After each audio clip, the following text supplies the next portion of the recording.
안녕하세요. 6월 18일 목요일 날마다 죽기로 큐티 가이드를 진행하도록 하겠습니다. 오늘 본문은 이사야 48장 12절부터 22절까지 말씀입니다. 이사야 48장에서는 하나님께서 이스라엘 백성에게 내가 새 일을 또 은밀한 일을 행하겠다라고 말씀하시면서 오늘 본문에서는 그 새 일이 그 은밀한 일이 무엇인지에 대해서 구체적으로 말씀해 주고 계십니다. 하나님은 자신이 행하실 새 일을 말씀하시기 전에 그 이스라엘 백성들로 하여금 자신을 신뢰하고 믿을 수 있도록 내가 어떠한 하나님인지에 대해서 다시 한번 이스라엘 백성들에게 각인시켜 주고 계십니다. 그것이 바로 12절과 13절입니다. 하나님이 자신에 대해서 어떻게 설명하고 계십니까? 나는 처음이요 마지막이라. 또 내가 땅을 만들었고 하늘을 폈고 내가 땅과 하늘을 부르면 그 모든 것들이 내 앞에 나와 선다라고 하나님이 말씀하고 있습니다. 즉 하나님은 온 땅의 창조주이시고 역사의 주관자이십니다. 땅에 있는 모든 것들, 하늘에 있는 모든 것들, 그 피조물들, 그 어떤 것일지라도 하나님이 부르시면 그 하나님 앞에 순종할 수밖에 없다라는 거예요. 이스라엘 백성들 뿐만 아니라 하나님은 이방까지 온 세계와 우주와 열방을 통치하시는 하나님이라고 말씀하고 계십니다. 그렇다면 이 하나님께서 이스라엘을 위해서 행하실 새 일이 그러면 구체적으로 무엇입니까? 혹시 오늘 큐티 가이드를 보시기 전에 큐티를 하지 못하신 분이 계시다면 지금 잠시 명상을 멈추시고 오늘 본문에서 하나님이 행하실 새 일이 무엇인지에 대해서 말씀하고 계신지 한번 찾아봤으면 좋겠습니다. 다 찾으셨죠? 오늘 본문 14절과 15절에 나와 있습니다. 14절에 보게 되면 나 여호와가 사랑하는 자, 그리고 그의 팔, 또 15절에는 그라고 하는 인칭 대명사가 가리키는 사람이 있습니다. 바로 고레스입니다. 고레스. 하나님은 이 고레스를 통해서 이스라엘에게 새 일을 행하겠다라고 말씀하시는 거죠. 하나님은 이미 예전부터 고레스 프로젝트를 준비하고 계셨습니다.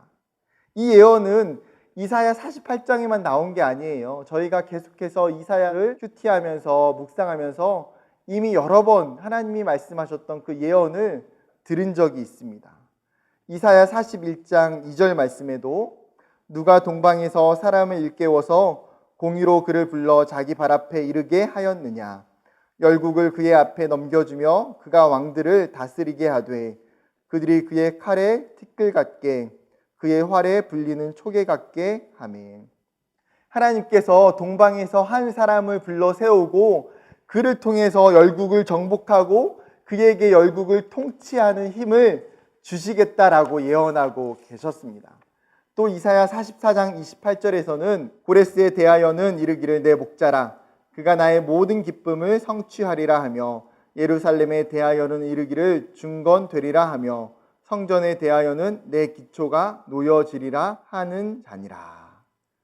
하나님께서 그 동방의 한 사람이 누군지에 대해서 이사야 44장에는 고레스라고 말씀하시고 그 고레스 열방의 통치자인 그 사람을 심지어 하나님이 쓰시는 목자라고까지 표현하고 계십니다.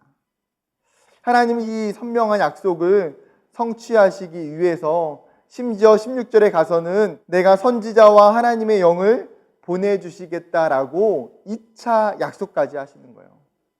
지금 내가 말했던 이 고레스를 통해서 너희를 회복시켜 줄 것을 예언하고 또 그 예언을 성취하기 위해서 내가 가만히 있는 것이 아니라 내가 내 선지자와 내 영을 너희에게 부어주어서 그것들을 내가 반드시 이루겠다라고 2차 예언까지 2차 약속 장치까지 걸어주고 계십니다. 이사야서를 묵상하다 보면요 이런 생각이 들어요. 하나님께서 이스라엘 백성들을 정말 사랑하시는구나. 이스라엘 향해서도 이렇게도 수도 없이 하나님이 동일한 약속을 반복해서 그들에게 말씀해 주실 수 있을까? 미래에 일어날 예언을 이렇게도 정확하고 선명하게 하나님 어떻게 이야기해 주실 수 있었을까? 이렇게 강한 하나님의 사랑과 하나님의 음성이 있음에도 불구하고 이스라엘 백성들은 그 하나님의 약속을, 하나님의 예언을 신뢰하지 못한다라는 거예요.